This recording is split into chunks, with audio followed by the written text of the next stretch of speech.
നമുക്കിന്ന് സിനി ചേച്ചിയുടെ വിഷ്ണുവിൻ്റെ വീട്ടിൽ പോയിട്ട് ഒരു ഗിഫ്റ്റ് എടുത്തിട്ട് വന്നാലോ. അപ്പോൾ ഇപ്പോൾ ഞങ്ങളുള്ളത് കൊല്ലത്താണ്. ഞങ്ങൾ കാസർഗോഡ് നിന്ന് ഫ്രെയിമൊക്കെ ആക്കി സെറ്റാക്കി അവർക്ക് കൊല്ലത്തോട്ട് കൊണ്ടുവന്നിട്ടുണ്ട്. ഇനി ഞങ്ങൾ വരുന്ന ആരും അവർക്ക് അറിയത്തില്ല. അങ്ങനെ പോകുന്ന വഴിക്ക് കുട്ടികൾക്ക് വേണ്ടി ചോക്ലേറ്റ് ഒക്കെ മേടിച്ചിട്ട് നേരെ അവരെ വീട്ടിലെത്തി. ഞങ്ങൾ കൊണ്ടുവന്ന് ഗിഫ്റ്റ് കൊടുക്കുമ്പോൾ അവർ റിയാക്ഷൻ എന്താണെന്ന് നോക്കിയാലോ.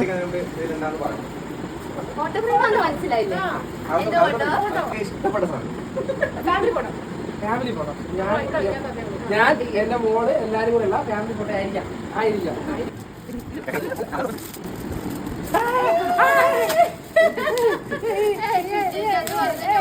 കണ്ടില്ലേ അവരുടെ സന്തോഷം. അവർക്കൊരു ഫാമിലി ഫോട്ടോ ഫ്രെയിമാക്കി വെക്കണമെന്ന് ഭയങ്കര ആഗ്രഹമായിരുന്നു. അത് ഞങ്ങളെ കൈ കൊണ്ട് കൊടുക്കാൻ പറ്റിയത് ഞങ്ങൾക്ക് അതിലേറെ സന്തോഷമായി. നമ്മുടെ ജീവിതത്തിൽ ഹാപ്പി മൊമെന്റ്സ് അത് ഫ്രെയിമാക്കി കിട്ടുമ്പോഴുള്ള സന്തോഷം അത് പറഞ്ഞറിയിക്കാൻ പറ്റില്ല അല്ലേ. അങ്ങനെ ഞങ്ങൾ ചായ കുടിച്ചിട്ട് ഇറങ്ങാൻ നിന്നപ്പോഴത്തേക്കും നിങ്ങൾ എന്തായാലും ഫുഡ് കഴിച്ചിട്ട് പോയാൽ മതി. അവർ നല്ലോണം നിർബന്ധിച്ചു. അങ്ങനെ ഞങ്ങൾ ഫുഡൊക്കെ കഴിച്ചിട്ട് ഇറങ്ങാൻ നിന്നപ്പോഴത്തേക്കോ അന്ന് നിങ്ങൾക്ക് ഇവിടെ കിടന്നൂടെ നാളെ പോകുന്നത്, ഇനി അവിടെ നിന്ന പണി കിട്ടുമെന്ന് കരുതി ഞങ്ങൾ ഇറങ്ങിയപ്പോൾ 12 മണിയായി. അവിടെ നിന്ന് കാര്യം പറഞ്ഞുകൊണ്ടിരുന്നു. നമ്മുടെ ഒരു ചേച്ചിയുടെ ചേട്ടൻ്റെ വീട്ടിൽ പോയൊരു ഫീൽ തന്നെയായിരുന്നു അവിടെ പോകുമ്പോൾ. അങ്ങനെ ഞങ്ങൾ 12:30 ആയപ്പോൾ ഇറങ്ങി 1 മണിയായപ്പോൾ വീട്ടിലെത്തി.